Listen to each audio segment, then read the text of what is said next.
"What the hell do you think you're doing out here, Nina?" Cole Harrington's voice sliced across the cornfield. He hadn't set foot on this ranch in over 5 years. He'd expected weeds, not ghosts. Definitely not her. Nina Alvarez stood between the rows of corn, dressed in a faded green work dress, streaked with dust and sweat. A straw hat shaded most of her face, but not her calm defiance. Her hands were buried deep in the soil. She straightened slowly at the sound of his voice, like she'd been waiting for this exact moment. "This isn't trespassing," she said evenly. "I've been working this land for almost 3 years. "Working it," Cole snapped, stopping a few feet away. "This ranch is private property. My corporation owns every inch of it, right down to the dirt under your boots. And don't tell me those kids over there are yours." He jerked his chin toward the old sycamore tree and battered wooden crate. 3 children sat there in a row, shells of corn in their hands, bare feet dusty. 2 girls and a boy, each with the same storm-gray eyes that stared back at Cole from every mirror. He didn't realize he'd stopped breathing. Nina turned to look at them. They were already staring at him, wide-eyed, completely still. She reached for a bucket, but as she bent, an envelope slipped from the pocket of her apron and fluttered into the dirt beside her boot. Before she could grab it, Cole strode forward, voice rising. "Is this some kind of stunt? You disappear for years, then show up on my land with 3 kids who look exactly like me." She instinctively backed up. "Don't come closer, Cole." But he already had. His polished dress shoes sank into the soft earth. Nina stepped sideways to avoid him, her heel landing on the crumbling edge of an old irrigation ditch. Her balance vanished. With a startled gasp, she tumbled backward into sticky mud. She hit the shallow pit with a wet smack. Her dress soaked instantly, braid dragging through gritty water. The envelope lay half buried by her hand. For a heartbeat, everything went silent. Then 3 pairs of small feet thudded across the ground toward her. The twin girls jumped off the crate first, giggles cracking into worry. The boy followed, clutching a worn rag he'd used to wipe corn. They crowded around Nina, tiny palms on her arms, shoulder, even her cheek. "Mom, you okay?" One twin whispered. Her eyes, steel gray, identical to Cole's, shimmered with concern. The other girl murmured, "Careful, Mama," patting Nina's shoulder. The boy said nothing, simply pressing the dirty rag into her hand like it was some sacred bandage. Cole stared, rooted to the spot. Those eyes, his mother's eyes, once called rare and stormy by strangers, now stared back at him from 3 small faces, all roughly 5 years old, all undeniably his. He staggered back a step. That's not possible." His voice barely held. Nina pushed herself upright. Mud caked down her arms and legs. The children huddled close, forming a small barrier of limbs and fierce loyalty. "They're mine," she said quietly, sweeping wet hair from her face. "That's all you really need to know." "No," Cole rasped, voice cracking. "No. They look exactly those eyes, Nina." "They're yours," she said flatly. "All 3. The air shifted. The Arizona heat felt heavier, weighted with truth, like storm clouds rolling over open land. Cole blinked hard at them. One twin, Hazel, studied him, then asked in a tiny voice, "Are you our dad?" The word slammed into his chest, knocking the breath from his lungs. He swayed, jaw slack, heart roaring in his ears. "You knew," he whispered to Nina, eyes narrowing. "You knew you were pregnant when I left." "I didn't," she answered softly. "Not that day." A memory drifted through her eyes. Him driving away, car loaded, ambition burning. She'd stood barefoot on the porch, one hand on her belly, swallowing tears. "You never looked back," she said. "By the time I found out your number was disconnected, your attorney mailed me divorce papers. No return address, no explanation, just signatures." Cole dragged a hand through his hair. "You should have told me. You should have stayed," she shot back. His gaze dropped to the envelope half buried in mud. "What's that?" Nina picked it up and gripped it tight. "The letter you never mailed. I found it in your old work jacket months after you vanished." He stared at her, stunned. "You kept it?" "I kept it," she said, "to remind myself what I survived without you." He opened his mouth, but no words came. The boy, Jonah, tugged at her sleeve, eyes flicking nervously to Cole. "Is he mad?" Jonah asked softly. "No, baby," Nina murmured, kissing his forehead. "He's just surprised." But Cole stepped forward again, slower now, gaze pulled back to the kids like he couldn't help it. Hazel clung to Nina's arm, then reached out. Her small fingers wrapped around Cole's pinky. Her grip was tiny, but fierce. Something inside his chest cracked. A dam built from ego, money, and excuses started to crumble. "I didn't come here for this," he said, voice rough and unsteady. "No," Nina replied, still sitting in the mud. "You came to see what your money bought." She nodded toward the fields. "But now you've seen something it can't." Cole looked at her, then at the kids. They just stared back, open and unafraid. They weren't begging. They weren't asking for anything. They were simply existing, his past and future breathing in front of him. "I don't deserve them," he whispered. "No," she agreed quietly, "but they do."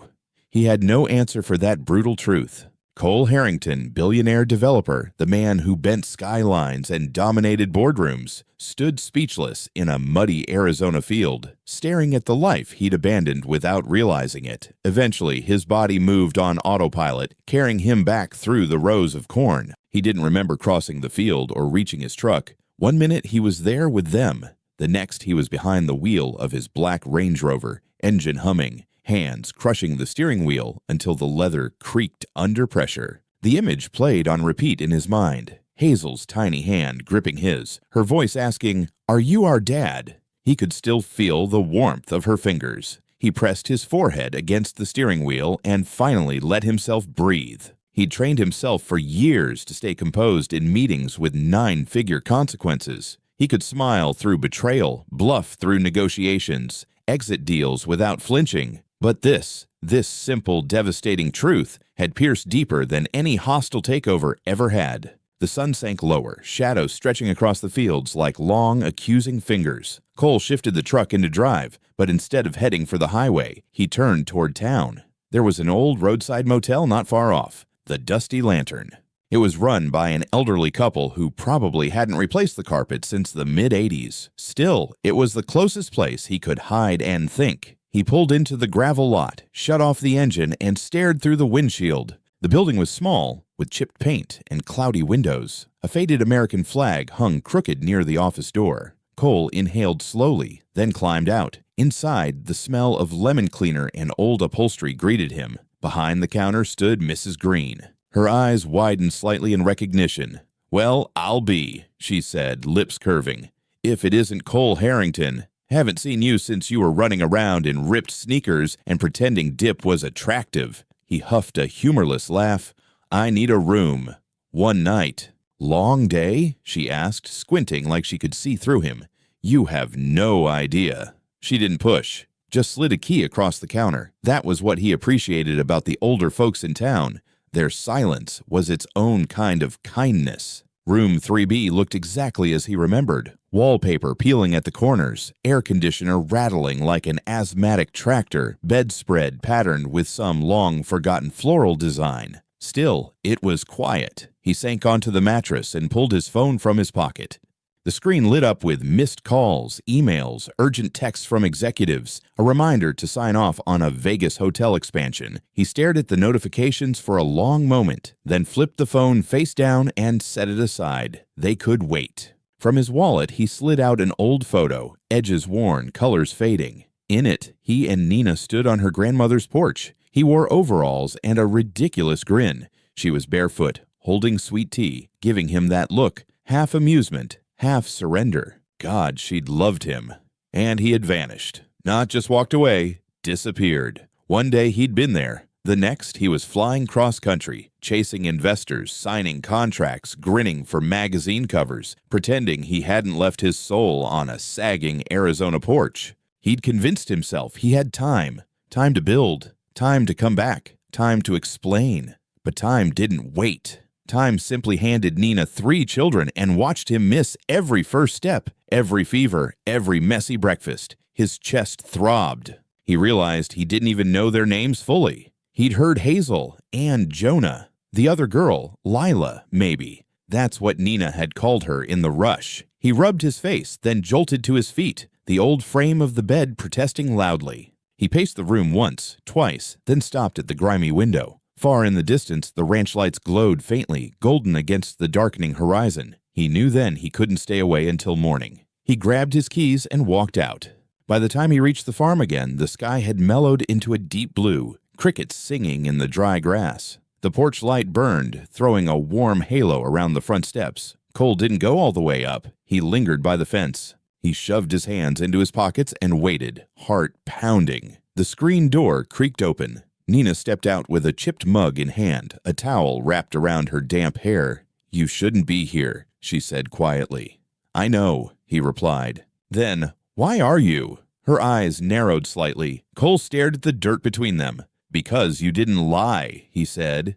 "And I spent years lying to myself. I told myself this place didn't matter anymore, that you didn't matter, that I could build something new on a broken foundation." Nina said nothing. "I was wrong," he admitted. Still she stayed silent. "I want to know them," he said finally. "Not because I feel guilty or because of DNA, because when she grabbed my hand, I remembered being human." Nina stepped off the porch, walking until she stood in front of him. "I built a life without you, Cole," she said, voice steady. "One bath at a time, one bill at a time. I scraped mud off boots, prayed through nights, buried my pride deep.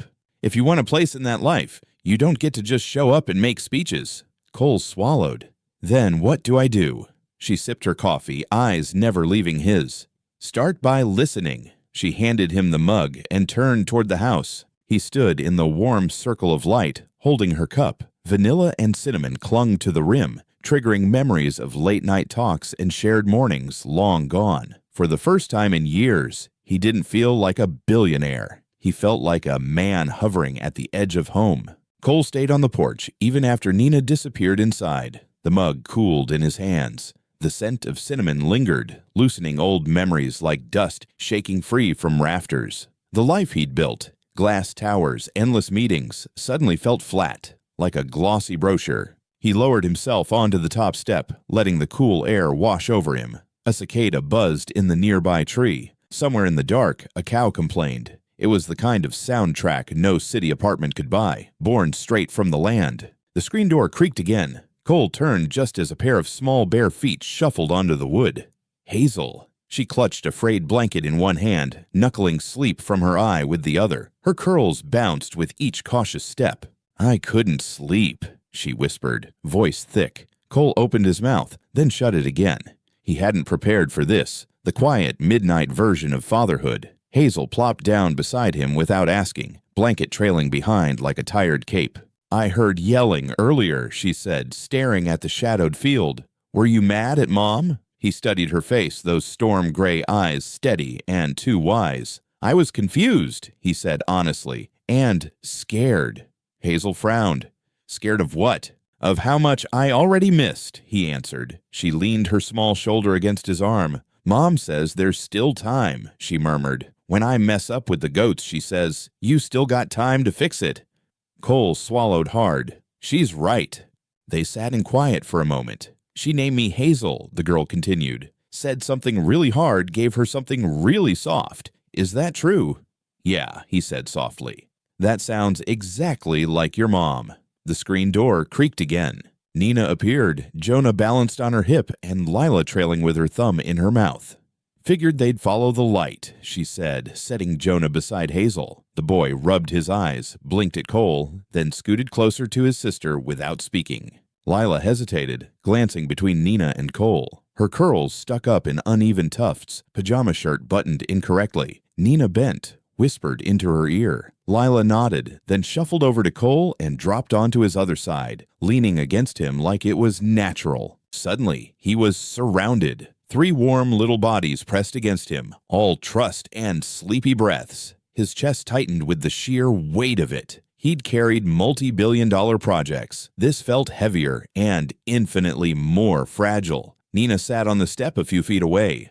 "They don't know," she said quietly. "Not the whole story. I never said your name in this house. I didn't want your shadow raising them." Cole nodded. "I understand. But they've always asked," she continued, "who they look like, why their eyes aren't like mine." "I told them they were born in a storm," she said, "the kind that tears through everything but leaves good things behind." Cole exhaled. "I was the storm." Nina met his gaze. "And you left wreckage." Silence settled, thick but not as sharp as before. He looked down at the kids. Hazel was already dozing, head heavy on his leg. Lila hummed under her breath, picking at his sleeve. Jonah simply watched him with quiet concentration. "I don't want to just explain who I was," Cole whispered. "I want to show them who I can be." Nina pulled her cardigan tighter around her shoulders, leaning back against the railing. "You want a second chance," she said. He nodded. "It doesn't start with pretty apologies," she said. "It starts with work. Real work. This ranch doesn't run on feelings. It runs on hands and sweat and waking up when you'd rather sleep." Cole nodded slowly. "I can show up." She studied his pressed slacks, his expensive watch, the way his shoulders stiffened when the kids shifted. "You willing to ruin that fancy shirt on a chicken coop at 6 a.m.?" she asked. "If that's what it takes," he said. She exhaled, her face softening just a fraction. Not forgiveness, just the edge of possibility. "We start tomorrow," she said. "No promises, no expectations, just work. And quiet," she added. "You're not here to run anything. You're here to learn." "I can do that," he said. Nina rose and opened the screen door. "Bring them in when they're all asleep. Blankets on the couch."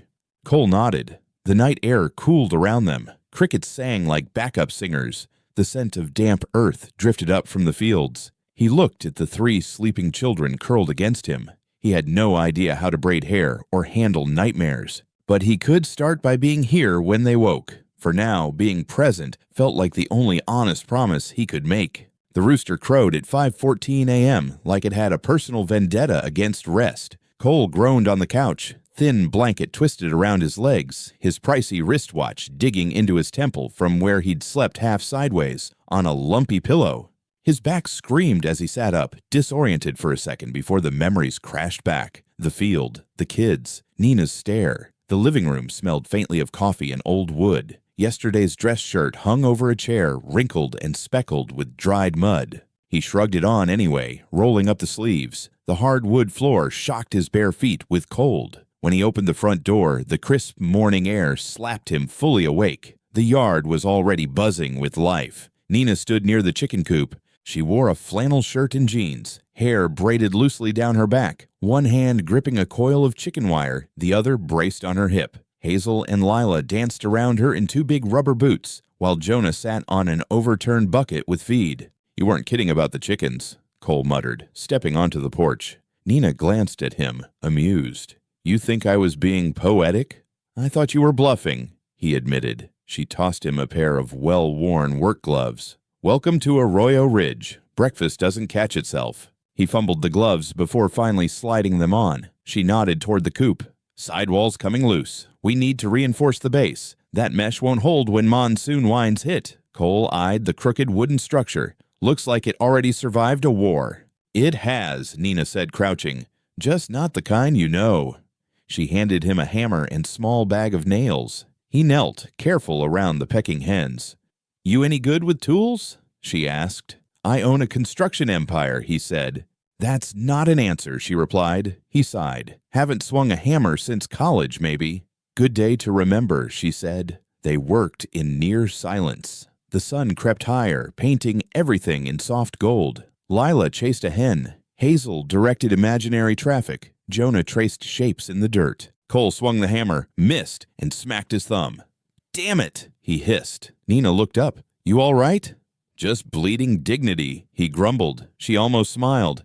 "You know," he said quietly, "I thought about this place a lot after I left." "Really?" she asked, cutting new wire. "Yeah, but always like it was a picture on a wall, something I didn't deserve to walk back into." Her hands never stopped moving. "I didn't leave because I stopped loving you," he said. She stilled for a breath. "No," she murmured. "You left because you loved success more." He dropped his gaze. "I thought if I built something huge, it would finally prove I was worth something." "To who?" she asked. He swallowed. "I don't even know anymore." Jonah stood and patted over, offering his small bowl of feed. "Here," he said simply. "For me?" Cole asked. Jonah nodded, then returned to his bucket, satisfied. "He takes everything in," Nina said softly. "Doesn't talk much, but when he does, you listen." "I can see that," Cole replied. Hazel and Lila ran back, dustier than before and twice as cheerful. "Dad helped fix the house," Lila announced. Nina's gaze shot up. Cole's heart stopped. Chicken house, Hazel corrected quickly, cheeks pink. No one corrected the dad. Cole ruffled Hazel's curls and she giggled, leaning into him. We should wash up, Nina finally said. Real breakfast not far off. Cole stood, brushing dirt from his pants. What's on the menu? Grits, bacon, maybe cornbread if the oven behaves. His stomach growled loud enough for the twins to hear. They laughed. Nina smirked. As they walked toward the house, Cole slowed, watching the kids skip ahead, their laughter tumbling across the yard. Near the porch, something caught his eye, a small rusted wind chime. He remembered buying it at a roadside market their first summer together. She'd teased him for picking the ugliest one. It's not ugly, he'd insisted. It just needs the right wind. Now it hung crooked, still managing a thin, stubborn song. He tapped it gently. The sound was cracked, but real. Somehow it felt exactly like being here again. Imperfect, but alive. He followed the others inside, a strange heaviness in his chest that felt almost like grounding instead of guilt. Today, he'd earned something.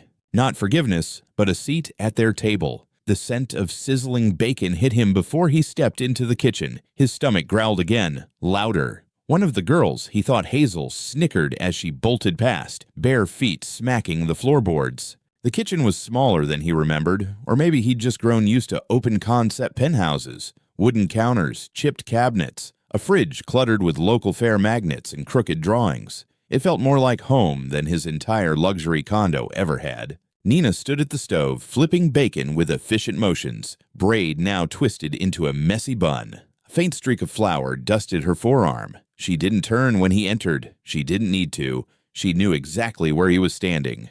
The kids crowded around the small table. Jonah sat straight-backed, hands folded, patient. Lila hummed, banging a wooden spoon. Hazel watched Cole openly, like she was still deciding what to make of him. He offered a crooked smile. She just tilted her head. He took the chair at the end of the table. It creaked under his weight, one leg wobbling. Want me to fix this too? He asked. Nina didn't look up. You fixing things now? Starting with furniture, he said. People seem more complicated. Only barely, she muttered. The kids laughed, not really understanding, but craving the sound. When plates landed, the children each closed their eyes briefly before eating. Not quite a prayer, more like a pause of gratitude. Nina leaned on the counter instead of sitting. I used to hate breakfast, Cole admitted halfway through his grits. Felt like wasted time. Mornings were for conference calls. Nina raised an eyebrow. Guess you skipped the chapter on growing kids. He chuckled, surprised to hear himself genuinely laugh. Guess I did. After they finished, the kids sprinted outside to chase hens. Lila claimed she could speak fluent chicken, which apparently required a lot of dramatic flapping. Cole stayed behind, stacking plates. Nina handed him a dish rag without comment when he reached for the sink. She didn't correct him when he loaded the cups wrong. Instead, she walked to a drawer near the sink and pulled out something he recognized instantly. The envelope, edges worn soft. She set it on the table. I found this 2 months after you left, she said. In your old work jacket. I almost threw it in the fire. Cole took it carefully. Why didn't you? Because I wasn't ready to erase you, she said simply. He unfolded the letter. His own handwriting stared back, shakier than he remembered. Nina, if you're reading this, I didn't have the guts to say any of it out loud. I'm terrified. I'm chasing something I don't know is worth losing you for, and I can't stop now. Doors are finally opening. Investors are calling. I keep telling myself I'll come back, that this isn't goodbye, that when I've made it, you'll understand. Truth is, I don't understand anything. I love you. I just don't know if that's enough. See, Cole exhaled, slow and rough. I don't even remember writing this, he murmured. I do, Nina said. I remember every word you swallowed before you drove away. He folded the letter again, hands gentler this time, like it was something fragile instead of damning. I should have stayed, he said. She nodded once.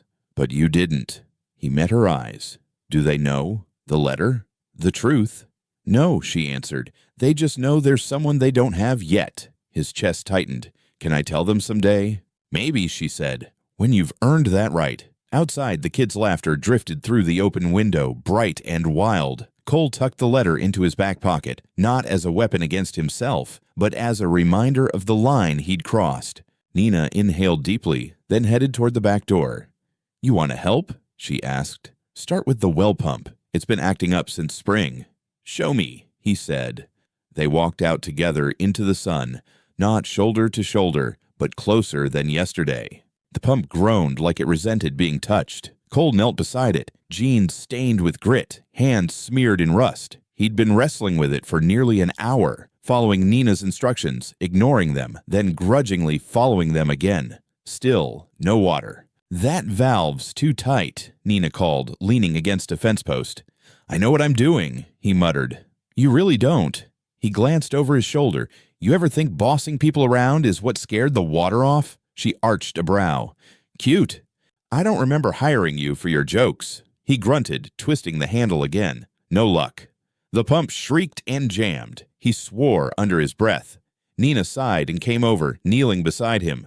"Move," she said, nudging his hand away. "You have to coax it, not bully it. The pump responds better to patience than pressure." She adjusted the valve, fingers sure and practiced. Cole watched her hands, calloused and strong, nails short, dirt dug into the grooves. Those were survival hands. "Is that how you handle everything?" he asked quietly. "Even people?" Nina paused. "Some things crack if you push too hard. Others just shut down." A long creak cut her off, followed by a sputter. Water surged up, spilling into the bucket, clear and cold. Nina smiled to herself, then stood, wiping her hands on the towel slung over her shoulder. "You're welcome," she said, already walking away. Cole stared at the water. For years, flowing water meant contracts, infrastructure, and projections. Here, it just meant life. He hefted the bucket and carried it back toward the porch. Hazel sat there, concentrating hard as she tried to braid Lila's curls into something that looked more knot than hairdo. Jonah sat cross-legged nearby with a picture book, whispering, "I think I can." "The pump works," Cole announced, setting the sloshing bucket down. Lila cheered. Hazel clapped. Jonah didn't look up, just smiled and turned another page. Nina stepped out with a rag and tossed it to Cole. "You've got grease all over your face," she said. "And probably in your soul." He smirked, scrubbing his cheek. "Gonna take more than a rag for that." "Yeah," she said. "I figured." Cole leaned against the railing. "When did they start reading?" "Jonah first," Nina said. "He just picks things up. Hazel wants to lead." "Lila likes pictures best. They're sharp, all of them. They're survivors." Cole nodded, watching them. "Do they know anything about me at all?" "They know a man left." Her voice stayed even. "That's it." He swallowed. "I'd like to change that." "You don't swap absence with presence like flipping a light," she said. "You choose to stay, over and over." "I'm choosing," he said. "Today, tomorrow, however long it takes." The screen door creaked. Hazel popped her head out. "Mom, Lila put jelly beans in the feeder again." Nina sighed. "Of course she did." She turned to Cole. "You wanted to help. Congratulations, it's chicken dad time." He saluted weakly. "On it." He found Lila crouched by the feeder, palm full of brightly colored candy, chickens pecking suspiciously around her. "They like it," she insisted. "They also like pecking their own poop. Doesn't mean it's good for them," he said. "What's poop?" she asked. He grimaced. "Ask your mom." He gently scooped out the candy and replaced it with grain, Lila pouting beside him. "Will they forgive me?" she asked. He considered. "Chickens forget fast. People take longer." She studied him. "Did Mom forgive you?" The question hit like a punch. "I don't know," he answered honestly. "But I'm trying." Lila nodded solemnly. "Okay, no more yelling then." "I'll work on IT," he promised. They walked back hand in hand, her grip confident. Nina watched from the porch, arms crossed, expression unreadable. He didn't explain. He didn't need to. That night, after dinner, Nina set an old photo album on the table. She didn't announce it, just placed it there and walked away. Cole opened it. Younger versions of themselves smiled from the pages, sunburned and happy, holding hands beside a busted truck, cuddling a baby chick. Then, abruptly, blank pages. Years of absence spelled in silence. He ran his hand over the emptiness. He wasn't in those years, but maybe, just maybe, he could fill the ones ahead. The next morning arrived with rain, a soft, steady drizzle that silvered everything and carried the rich smell of wet red earth. Cole stood at the sink, rinsing coffee mugs from breakfast. He'd volunteered again, and Nina hadn't fought him, just handed him a towel and turned to mixing batter. The kids sprawled across the living room floor in a riot of crayons and blocks. Hazel tried to draw a cow. Jonah lined up alphabet magnets in some secret order. Lila hummed, making a game out of a string and toy truck. Cole watched from the doorway, adjusting to how naturally they filled the space. He was the intruder. "You're going to scare the eggs if you keep clanking dishes," Nina said, not glancing back. He grinned and rinsed quieter. "Thought the rain would cancel chicken duty," he said. "Animals don't call in sick," she replied. "Neither do moms." "How'd you do it?" he asked. "Alone. 3 kids. This place." Her spoon hovered over the bowl. "Didn't have a choice," she said. "And even if I did, I wasn't about to let them think they were a burden." There was no bitterness, just fact. "I meant to write," he said. "After the divorce, You didn't," she cut in. "No," he admitted. "I didn't." She poured the batter into a pan. "But you're here now," she said. "And I want to stay," he answered. Nina didn't respond. Instead, she walked into the living room and knelt beside the kids. "All right, team," she said. "Project time." They swarmed her instantly. Hazel grabbed construction paper. Lila snatched glitter. Jonah held a crayon like a tiny architect. "You coming?" Nina asked, glancing back. Cole crossed the room and sank onto the floor. Lila immediately shoved a glue stick into his hand. "We're making a sign for our treehouse," she explained. "You have a treehouse?" he asked. Hazel giggled. "Not yet. We're manifesting." "You know what manifesting is?" he asked. "Mom says it means we build it in our hearts first," Jonah replied quietly, not looking up. Cole blinked. "Well, damn." "Language," Nina warned. He smirked. "What are we naming this future treehouse?" The kids glanced at each other. Hazel spoke first. "We want it to be our family name." Cole's marker stilled. "Like a team," Lila added, "but with feelings." "The mighty Alvarez," he joked. 3 little faces frowned. "Too cheesy," Hazel declared. Harrington," Jonah whispered. "That's yours, right?" Cole stared at him. "Yeah," he said softly. "It is." The room went quiet. Nina watched from the edge, eyes cautious. Jonah turned back to his paper. "Then it's Harrington Treehouse," he said simply. Hazel wrote it carefully. Harrington Treehouse, the letters crooked and bright green. She handed the page to Cole. "For the door," she said. His name, in their hands. Not a title on a building, but a place in their world. "Thank you," he managed. Nina's eyes softened.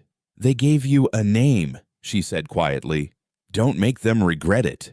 "I will," Cole said quietly. Outside, the wind started to roar, rattling the siding. The rain thickened, slanting across the yard. Inside, the old farmhouse held, its bones stubborn against the oncoming storm. By nightfall, the storm was in full swing. Wind shook the window frames, moaning through the eaves like some tired ghost. Rain blasted the tin roof sideways, a steady, furious drumming that swallowed other sounds. In the living room, the kids crowded beneath a blanket fort, flashlights flickering against couch cushions. Lila clutched a plastic sword, convinced the thunder belonged to a hungry dragon. Jonah read aloud, voice steady as if narrating the sky. Hazel didn't speak, just curled her fingers around a tiny carved wooden horse Nina had whittled last winter. Cole stood at the front window, watching the trees bow under gusts, a restless ache stirring in him like airport goodbyes. Back then, storms meant delayed flights and new deals. Tonight, the thought of leaving made his stomach twist.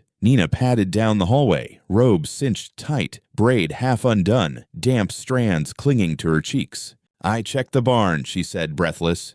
East door latch snapped. It's swinging wide. Cole turned from the glass. "Anyone out there?" "Mare and the goat," she answered. "If they spook and bolt, we'll lose them in this mess."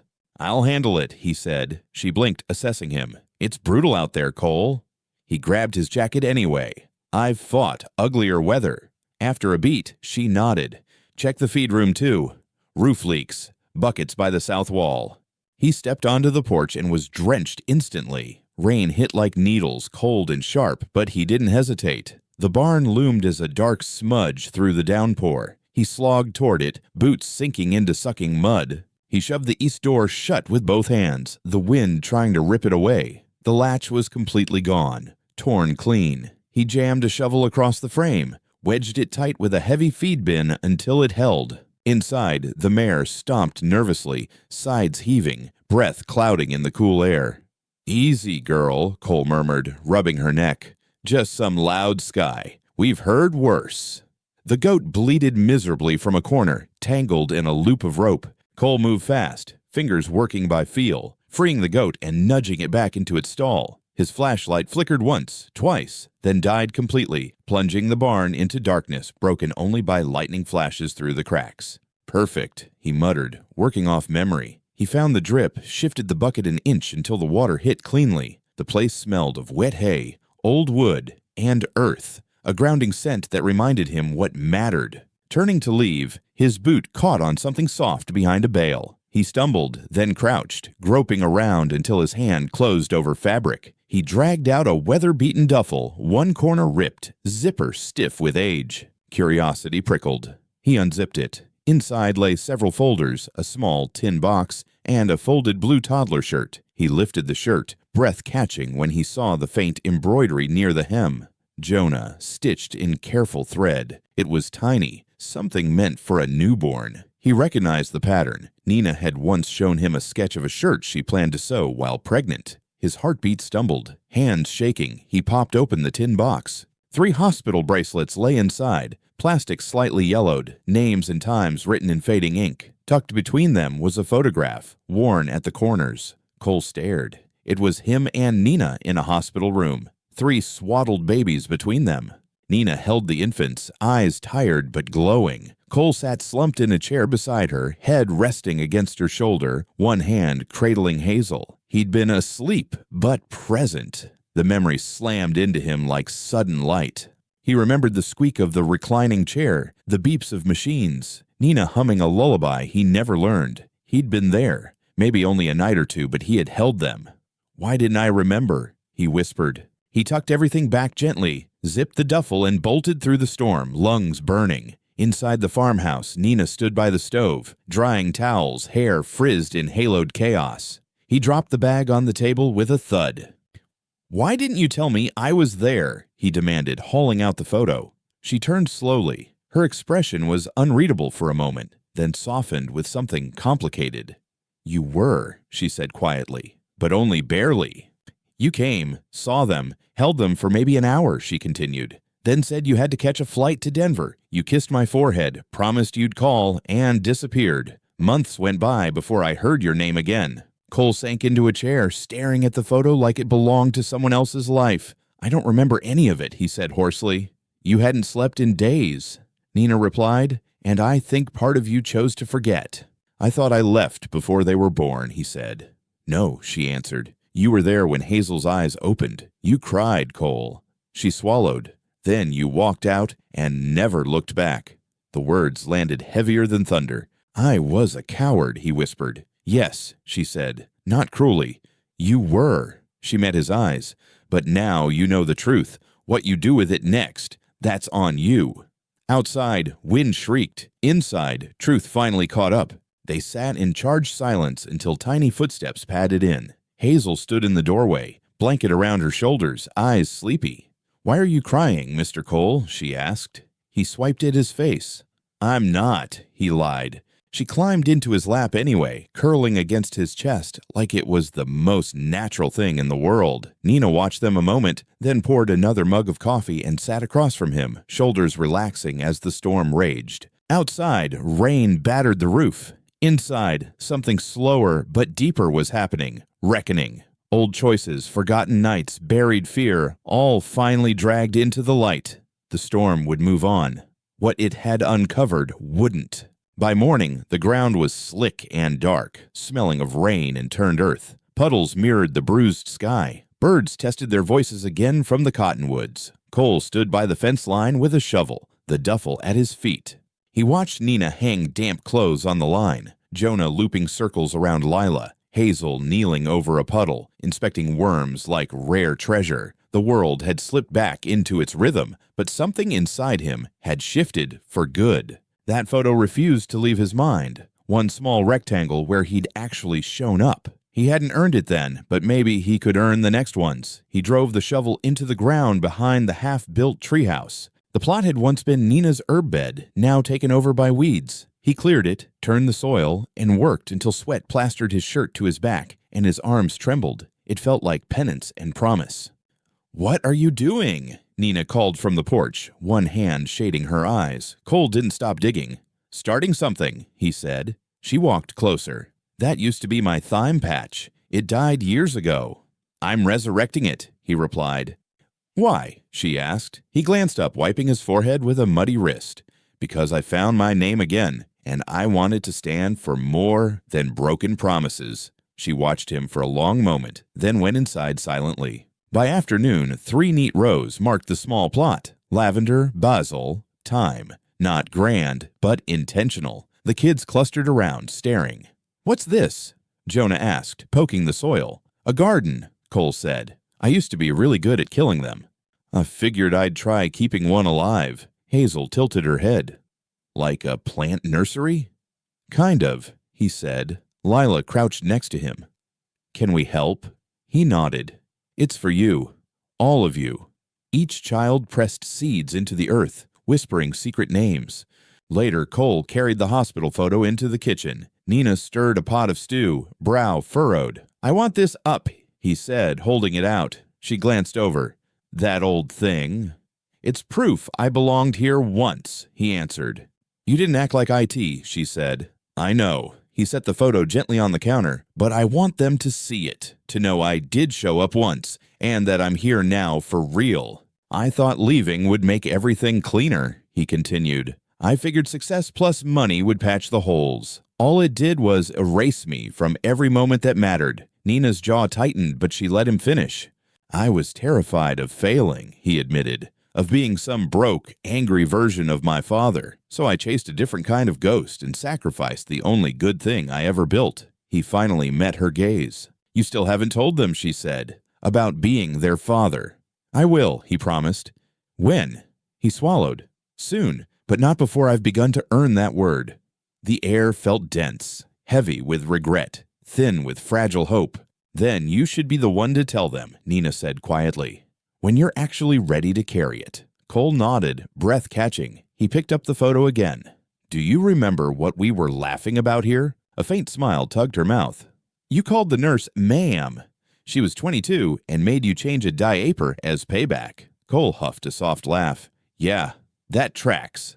She turned back to the stove. He stood there, feeling the weight of his own outline. That night, the kids begged for a real story before bed, not from a book. "Tell one from when you were little," Hazel insisted. Cole sat on the floor beside their beds. Nina leaned against the doorway, listening, arms folded. "When I was your age," Cole began, "I thought thunder was giants bowling." Layla gasped. "For real?" "Yep, if you listened close, you could tell who was winning." Jonah frowned. "There aren't giants." Cole smiled. "Not outside, just the ones in our heads." "What do they do?" Hazel asked. "They remind us we're scared," he said. "So we remember to be brave." He looked up. Nina's gaze softened before she slipped away, leaving the bedroom door cracked open behind her. Later, beneath a bright moon, Cole sat beside the new garden. He slid the photo into a plastic sleeve, buried it beneath a flat stone, and whispered, "This is where my name starts over." Morning came warm and strangely still. No breeze, no rustle. Even the chickens seemed subdued. Cole woke early, as he had all week, uneasy without knowing why. In the kitchen, Nina sat with coffee in one hand, an envelope in the other. He slowed when he saw her. She didn't look up. "Mail truck barely made it through the mud," she said. "Left this on the porch." She slid it across. "Return address, Thorn Legal Group, Phoenix." Cole's stomach knotted. He tore the envelope open and scanned the single page of heavy stationery. His jaw tightened. "They're filing," he said. "Formal claim to the land, arbitration on grounds of abandonment, improper transfer, and a lapse in early tax filings." "I paid every year," Nina shot back. "Never missed." "I know," he said. "They're banking on the original deed I never signed over. They want to call this whole place a clerical error they can fix." He folded the letter carefully, laid it flat on the table, and sat down. "They're gambling I'll walk instead of going to war." Nina snorted. "They clearly forgot who I married." A reluctant smile tugged his lips, then faded. "They have deep pockets, teams of attorneys," he said. "We have 3 kids, a patchy fence, and a well pump that only behaves when you sweet-talk it. We've got more than that, she replied. We've got roots. You ever consider selling? He asked quietly. Starting over somewhere they can't follow? She didn't even blink. Not once. Cole leaned back. Then we fight. Nina stood, grabbed her keys from the hook. Damn right we do. That afternoon, Cole sat under the cottonwood with the kids, sketching ideas for the treehouse. Hazel argued for a pulley system. Lila wanted curtains that fluttered in the breeze. Jonah lobbied for a hidden trap door. Why a secret hatch? Cole asked. For hiding things, Jonah said seriously. Letters, stuff you don't want to lose. The words landed heavier than they should. Cole ruffled his hair. We'll figure out a masterpiece. From the porch, Nina watched, then vanished inside. She returned with a small wooden chest, edges smoothed by years. Plan to give them this at 10, she said, handing it to Cole. Maybe now's better. Inside were stacks of envelopes, names and ages scrawled on each. For Hazel, for Lila, for Jonah, Nina said. One every year. I wrote what they loved, what they said, who they were, just in case I wasn't here to tell them later. Cole blinked hard. You did all this alone? She nodded. He opened one labeled Hazel, 5, and read aloud. Today you announced the moon is a giant nightlight. Honestly, that makes more sense than anything I've heard on the news. His throat tightened. They need to read these. One day, Nina said, when they're ready. He looked up at her. You're the strongest person I've ever known, she shrugged. I just didn't have the luxury of falling apart. You don't have to carry everything alone anymore, he said. For the first time, when their eyes met, she didn't flinch. That evening, Cole brought out a notepad on the porch and started his own letters. To Jonah, he wrote, you remind me of who I was before fear got loud. Don't ever quit asking questions, even the ones adults avoid. For Lila, he wrote about courage that looked like joy. For Hazel, he penned, you lead with your heart. People will tell you that's naive. They're wrong. It's the bravest way to live. And to Nina, he wrote about second chances he didn't deserve but refused to waste. He folded each carefully, tucked them into the wooden box beside Nina's. A breeze stirred the cottonwood leaves. Soft footsteps approached. Couldn't sleep? He asked without turning. Not really, Nina answered, stepping beside him, barefoot, hair loose, eyes clear. Guess you couldn't either, she added. Too much on my head, he said. Hours, she corrected. I think we should tell them, she continued. About me? He asked. She nodded. They deserve the full story, who they are, who's here now. You think they'll understand? He asked. They're kids, she said. They'll cry, ask questions, maybe get mad, but they'll have truth. That's more than some adults ever get. He drew a slow breath.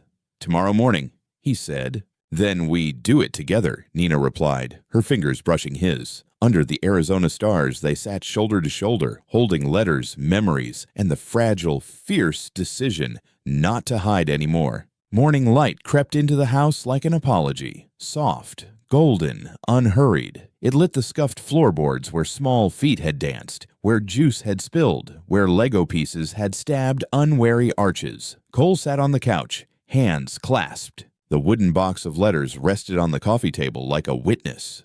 In the kitchen, Nina watched the clock. Sure? He asked. Not even a little, she answered. But we're doing it anyway.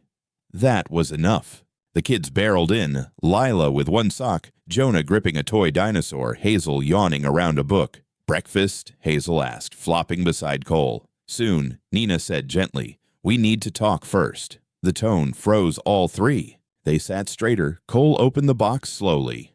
I want to tell you a story, he began. Not about dragons or spaceships, about you and me. Jonah frowned. Yes? Yeah, Cole said. And the man I used to be. You know me as Mr. Cole, he said. The guy fixing fences, building your treehouse. But a few years back, I wasn't just that. I was someone who loved your mom and then ran away. I thought leaving would protect her, he continued. Instead, it just meant I missed everything. I missed first steps, fevers, birthdays, but I didn't miss it all. I was there for a little while when you were born. I held you, he said, voice cracking. I cried, then I left again, and I stayed gone a long, long time. Why? Hazel whispered. He closed his eyes. Because I was scared and selfish. I thought I needed to become somebody first. Are you back now? Jonah asked. Cole looked straight at him. Yes, and this time I'm not leaving. Nina stepped forward, resting a hand on his shoulder. There's more, she said softly. He's not just helping on the ranch. He's your dad, she finished. Lila's eyes widened. Our real dad? From the very beginning, Cole said. Every green-eyed bit of you came from me and your mom. Silence hummed. Hazel's lip trembled. Why didn't you say so before? Because I wasn't sure I deserved the title, he admitted. But pretending didn't feel right anymore. You deserve to know who you are and who's standing here. Jonah stood, shoulders squared. That's why we all look like you, he said quietly. Yeah, Cole managed, smiling. Guess so. Lila chewed her thumb. Does this mean you're staying forever? If you want me, he said. I'm here to stay. For a beat, no one moved. Then Jonah launched forward, wrapping his arms around Cole's neck. Hazel followed, then Lila, and suddenly he was buried under 3 small bodies, their arms and tears tangling around him. Please don't leave again, Hazel whispered. I won't, he said into their hair. Not ever. Nina turned away, wiping her eyes. Later, they raised the first real wall of the treehouse. Cole steadied the boards, guiding tiny hands as they hammered nails. Lila christened each plank with an animal name. Jonah carefully outlined plans for a hidden hatch. Hazel took notes like an archivist. Mismatched sandwiches and lemonade appeared courtesy of Nina. She watched from the shade, letting the laughter rise. At one point, Hazel tugged Cole aside. Can we call you Dad now? She asked. His breath snagged. Only if you want to. She grinned. Okay, but sometimes I'm still calling you Dad King Fix-It. He laughed, heart full. That evening, Nina found him on the porch with the letter he'd written her. She sat beside him, quiet, before unfolding it. When she finished reading, she didn't say much, just rested the page on her knees and whispered, You're doing the hard work now. Showing up. That counts more than any apology. The sky burned orange over the fields. Think they'll really forgive me? He asked. They already have, she said. Kids are miles ahead of us. We're the ones playing catch-up. He exhaled slowly. She squeezed his hand. You're their father, Cole. That's not going away. Thorn's not taking this place, he said. No matter what they throw at us. Nina's eyes sharpened. They'll come harder next round. Then we push back smarter, he replied. The screen door squeaked. Lila poked her head out. Mom, Dad, can we have a campfire tomorrow? She asked. If the weather behaves, Nina said. Lila's smile lit up the porch before she disappeared again. Cole glanced over the land. Fence lines, newly turned soil, the half-painted Harrington treehouse. Home, he thought. Finally. 2 days later, a sleek black SUV rolled into the drive, dark windows and city shine clashing with faded clapboard and dust. Cole spotted it from the eastern fence, wiping sweat on his shirt. He tossed his pliers in the toolbox and headed toward the house. Nina stepped onto the porch, dish towel over her shoulder, eyes narrowing. The kids were inside, glued to a nature show. The SUV door opened with a smug click. Logan Bradford emerged, same polished smirk, different suit. A second man followed, older with silver hair and sharp eyes, clutching a briefcase like a weapon. Mr. Harrington, Logan called. Ms. Alvarez, can we have a moment? You've got 60 seconds, Cole said, stopping at the bottom step. After that, I call the sheriff. The older man stepped forward. Walter Ridley, senior counsel for Thorn Industries. Well, Walter, Nina said coolly, that's 30 seconds gone already. Walter didn't flinch. We're not here to bully you. We're here to offer resolution. Cole snorted. You don't drag a lawyer out to a ranch for resolution. You come to take something. Ridley opened his folder, voice smooth. Thorn is prepared to extend a final offer, he said. $5 million, clean sale, quick close. You walk away with more than enough to start fresh somewhere new. Cole folded his arms. We're not starting over. We're staying put. Let's be realistic, Logan added. This patch of dirt isn't worth a fraction of that. We're paying sentimental markup here. Mercy money. You won't see a better number. Nina's eyes narrowed. You don't overpay unless you're hiding something. Ridley hesitated. We have expansion plans, he said. Renewable energy fields, logistics hubs. This property is critical to statewide infrastructure. And you still don't own it, Cole said. Not now, not ever. Logan's smile thinned. If you decline, Logan warned, we proceed to full litigation. You might win, you might not. but we'll drag this out until the cost crushes you. Cole stepped onto the porch beside Nina. We've got truth, title, and 3 kids who call this home. And we know, Nina added, the last owner died owing your company. You're not just buying dirt, you're bearing ugly debt records. Ridley's jaw went rigid. You've been warned, Logan said. Next move won't be friendly. They climbed back into the SUV and reversed down the drive, dust swirling behind them. That night, the dining table disappeared beneath receipts, tax stubs, old deeds, and borrowed legal guides. Nina brewed fresh coffee while Cole sorted piles. They're coming for blood, Cole muttered. They've been doing that since their first glass tower, Nina replied. This is just the local chapter. He looked up. They think I'll snap. Will you? She asked. No, he said, but I don't want the fight to poison everything. The kids just learned they can call me Dade, he said. I don't want their first memory of that to be me exhausted on a witness stand. Nina slid into the chair beside him. Then we fight smart, not loud. You've carried this alone a long time, he said. She nodded. But not anymore. You picked up a hammer and a last name. That's partnership. Cole hesitated. There's more. Thorne's been buying up farms through shell companies all over the county. They're building something big, Nina said. Vacation airstrip for executives. Closer to a private logistics airport, he replied. Runways, warehouses, routes that cut through reservation land if they get these parcels. She exhaled sharply. So, it's bigger than U.S. Much bigger, he said. She grabbed her phone. I know someone at the county recorder's office could help us dig into early filings. Cole raised a brow. We go public with this? Nina met his gaze. Let it storm. Next morning, the farm exploded with color. The kids painted treehouse walls, lavender on one side, deep red on the other, a hard-won compromise. Cole balanced on the platform, hammering, while Lila stood below with a notebook. What's that? He called. Treehouse rules, she declared. Read 'em? Hit me, he said. Rule 1, no fighting. Rule 2, no lying. Rule 3, no cookies without asking. Rule 4, Hazel's in charge sometimes. Rule 5, always tell the truth, even when it's scary. That's a tough rule, Cole said.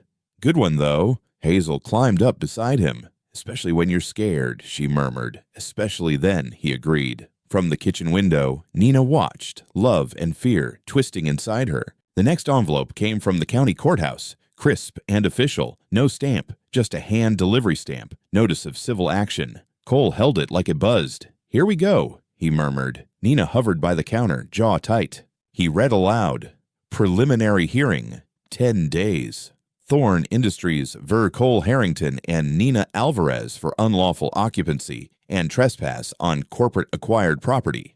They're calling us squatters, Nina scoffed. I've got 27 receipts that disagree.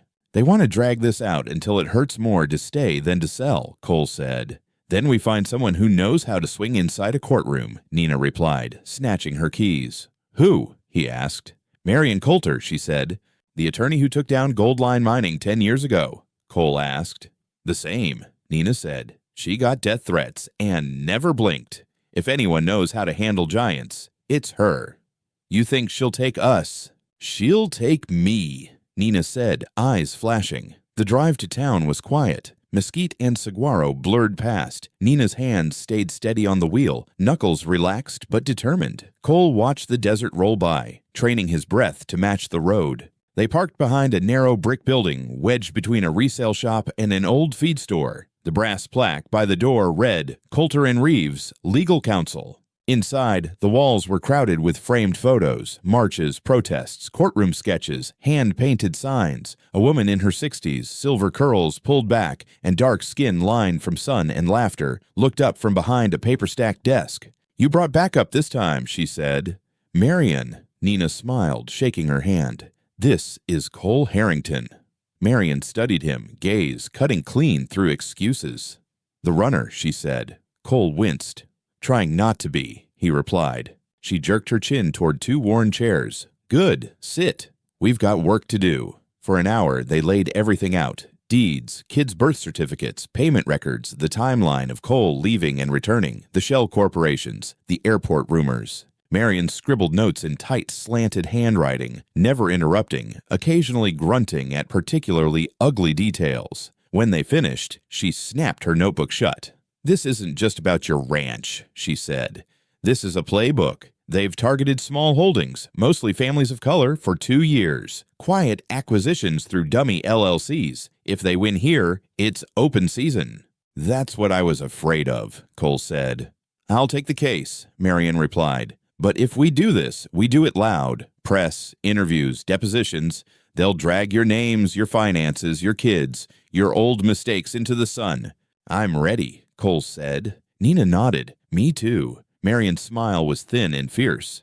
Good, because they sure as hell won't fight fair. By the time they pulled back into the drive, dusk was painting the fields in smoky purple. The kids sat on the porch, painting small signs. Hazel carefully lettering no grown-ups without permission. Jonah sketching a crooked arrow labeled Fort Freedom. Lila printing Harrington House in chunky pink letters. Cole stepped down from the truck. Why that name?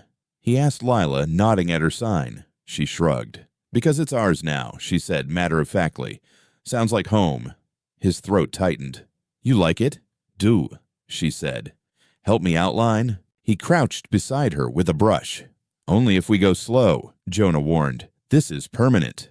I can do careful, Cole promised. Nina brought out lemonade and paper cups, watching the scene with quiet pride, pain, and something like relief. That night, Cole stood in the living room doorway, studying the mantel. 3 frames sat there now. The kids together, Nina holding newborn Hazel and the Polaroid from the hospital, newly nestled in a simple wooden frame. Nina walked in, drying her hands on a towel. Marion files the countersuit tomorrow, he said. Then we're officially in the ring. She exhaled, long and slow, the kind of breath people take right before doors open. Good. Cole reached into the drawer and pulled out another envelope. What's that? Nina asked. My will, he said. She stiffened. Don't. I have to, he replied. It names you sole owner of Harrington Ranch. No loopholes, no corporate interpretations. If anything happens, they still don't get this land. Tears pooled at the corners of her eyes. I hate that we're talking about this. Me too, he said.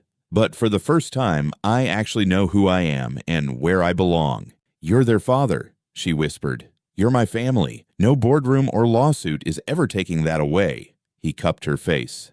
Let them try, he said. She kissed him, soft, certain. For a moment, everything else vanished. Outside, the wind rose, carrying heat and the metallic tang of distant lightning. Trouble was coming, but so was something else. Justice, if they were willing to bleed for it. The county courthouse looked like an abandoned bank, sun-bleached and square. Inside, air conditioning hummed, too cold, too clean. Cole stood beside Marion at the defense table, suit slightly wrinkled. Nina sat behind them, anchor steady. The kids were home with Ms. Clarice Boone, who'd promised cinnamon rolls and cartoons. Across the aisle, Logan leaned back, pen tapping in smug rhythm. Ridley flipped through motions with the casual boredom of a man sure of victory. The bailiff called for order. Judge Raymond Bellamy entered, silver-haired, lined, eyes sharp with practiced skepticism.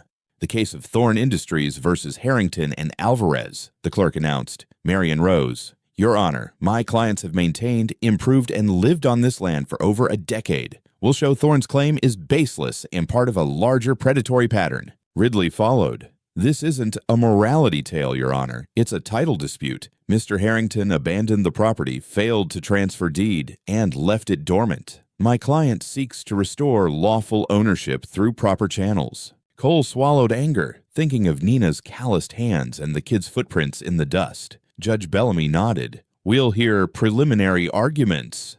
Back at the ranch, Ms. Clarice had set up a lemonade table near the gate, an idea sparked by Lila. They weren't charging, just pouring cups and telling every neighbor, this is our ranch and we're staying. Folks came steady, farmers, retired teachers, veterans, even the high school principal. Pastor Harold arrived with a folding chair and a hand-painted sign, People Before Profit. Hazel recorded little interviews on her tablet.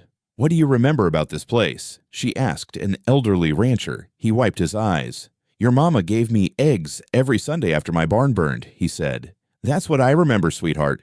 In court, Marion stacked their evidence. Tax receipts, repair invoices, photos of fences rebuilt and wells restored, sworn statements from neighbors. Then she held up an old black and white photo. This is Thomas Harrington, she said. Cole's father. He worked this land until he died here. This farm isn't just acreage, she continued. It's legacy. And Thorne's acquisition strategy targeted families like this, assuming they couldn't afford to fight back. Logan sneered. Legacy doesn't trump law. Marion smiled. Then let's talk about the law you broke. She introduced internal Thorne memos, authenticated days earlier, ones flagging Harrington Ranch as a minority optics risk and recommending shell companies. The courtroom shifted. Days later, when Judge Bellamy ruled fully in their favor and restored the ranch to Cole and Nina, the message rang clear. Land holds memory, and when ordinary people stand together, even giants fall. Lesson 1, it's never too late to come home. If you've lived long enough to watch the kids grow up and the joints grow stiff, you know regret can cling like red Arizona dust. Cole Harrington learned that the hard way. He walked away from a good woman, a piece of land, and the babies he was too scared to stay for. Years later, standing in that muddy field with 3 gray-eyed children calling him Dad, he discovered something many of us learn late in life. The door to home doesn't always slam shut. It creaks. It groans. But when you finally find the courage to knock, sometimes it opens just enough for you to step back in and start sweeping up the mess you made. Lesson 2. Family is built in small, uncomfortable moments. Older folks understand this better than most. Family isn't just wedding photos and Christmas cards. It's 5 a.m., roosters, sore backs, and hard conversations you'd rather avoid. Cole didn't earn his way back with fancy words or big checks. He earned it by smashing his thumb with a hammer, hauling leaky buckets, sitting under a blanket fort during a thunderstorm, and letting 3 little bodies fall asleep against his chest. Those everyday aches and interruptions, the ones we sometimes grumble about, are the very stitches that hold a family quilt together. You don't buy that kind of love. You show up for it, one ordinary, uncomfortable moment at a time. Lesson 3. Ordinary people can stand up to giants. By the time we reach our 60s and 70s, we've watched big companies swallow small towns and neighbors lose farms their grandparents carved out with their bare hands. Nina refused to let that happen. With worn work boots, a stack of receipts, and a backbone made of prayer and grit, she and Cole stood up to a billion-dollar corporation that thought it could bully them off their own porch. With the help of a seasoned attorney and a watching community, they proved something every elder in America knows in their bones. When you protect your land, your name, and your children's future, you're stronger than any shiny high-rise or smooth-talking lawyer. That's not just a legal victory. That's legacy. In the end, Cole and Nina's story reminds those of us with silver hair and full photo albums that it's never too late to mend what's broken. You can come home, roll up your sleeves, claim your ground, and leave behind more than bank accounts. A living example of courage for the grandkids watching your every move. Friends, after walking through Cole and Nina's journey of second chances, family, and fighting for the land under their feet, I'd love to hear from you. Have you ever had a moment later in life when you tried to make something right with your children, grandchildren, or an old friend, or had to stand up to someone bigger than you to protect what mattered? What did you learn from it, and what would you tell a younger person facing the same battle today? Share your story in the comments, like this video, and subscribe so we can keep growing together.